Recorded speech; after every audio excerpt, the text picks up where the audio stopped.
Des mois après leur choc des titans, Tyson Fury a encore bien des choses à dire au sujet de Francis Ngannou. La dernière sortie du Gypsy King a d'ailleurs été particulièrement incendiaire. Alors même que le Predator s'apprête à disputer son prochain combat.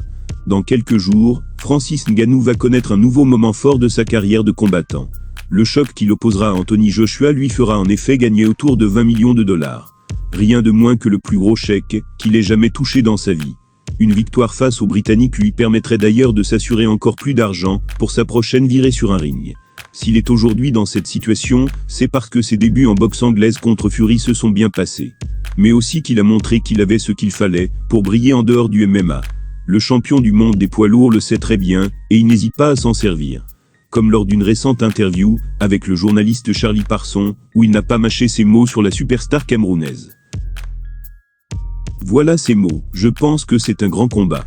Quand j'ai affronté Ngannou, il y avait eu un mismatch. Mais les choses sont ainsi, Ngannou était considéré comme inutile. Mais il a donné tort à tout le monde donc c'est fantastique pour lui. Je l'ai mis sur la carte, j'ai fait de lui un multimillionnaire. Et maintenant je lui fais gagner encore plus d'argent. Il doit me remercier, il doit se mettre à genoux, et m'embrasser les pieds, pour ce que j'ai fait pour lui. Le Gypsy King n'est pas du genre à garder sa langue dans sa poche, mais il essaie peut-être un peu trop avancer sur ce coup. Certes il a donné sa chance à Ngannou, alors qu'il n'y était pas obligé. Mais le Predator s'est débrouillé seul, comme un chef après ça, puisqu'il est même parvenu à envoyer Fury au tapis pendant leur combat. Un détail assez croustillant que les internautes n'ont pas manqué de lui rappeler.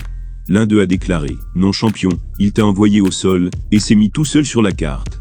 Fury le clame haut et fort, Francis Ngannou lui doit absolument tout ce qui lui est arrivé de bien depuis qu'il s'est lancé en boxe anglaise. On imagine que le Camerounais a un point de vue assez différent sur la question, lui qui a toujours œuvré à obtenir ce qu'il souhaitait par ses propres moyens. Francis Ngannou rêvait de se lancer dans la boxe professionnelle, son vœu a été exaucé par le gouvernement saoudien l'année passée. Et parce qu'il a donné satisfaction contre Fury, il a été récompensé avec une nouvelle affiche de taille. Le grand boss saoudien s'est exprimé à son sujet. Pendant des décennies, les États-Unis ont été la capitale mondiale de la boxe. Déjà parce qu'ils donnaient naissance aux plus grands champions, notamment avec Mohamed Ali ou Mike Tyson. Mais aussi parce qu'ils organisaient les plus grands combats dans les plus grandes salles. Si le Madison Square Garden est aujourd'hui aussi mythique, c'est en partie grâce au sang versé par les boxeurs. Mais ce n'est plus le cas en 2024. Dans ce monde qui change perpétuellement, c'est l'Arabie Saoudite qui a désormais les cartes en main. À coût de dizaines de millions de dollars, le gouvernement local organise des affiches grandioses entre superstars, dans des cadres toujours plus majestueux. Le combat entre Francis Ngannou et Fury était le plus bel exemple de cela. Le gouvernement saoudien ne compte d'ailleurs pas s'arrêter en si bon chemin. En effet, après les nouveaux chocs entre le Predator et Anthony Joshua, ainsi que Fury contre Alexandre Usyk, un plan est déjà parfaitement établi.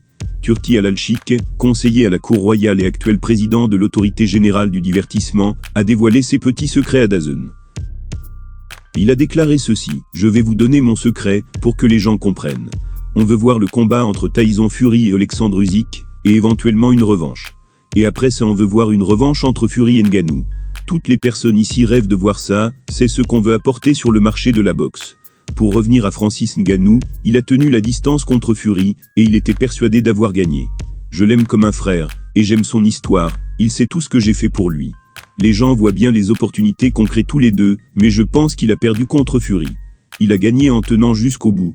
Maintenant on veut le voir contre la nouvelle version de Joshua. Francis Ngannou est comme un frère pour le président de l'autorité générale du divertissement. Ce qui explique peut-être les belles opportunités qui viennent à lui ces derniers mois. Parce qu'il a donné satisfaction contre Fury, il a droit à un nouveau défi de taille. Et qu'il gagne ou qu'il perde, la collaboration pourrait durer. Il n'est pas prêt de revenir au MMA.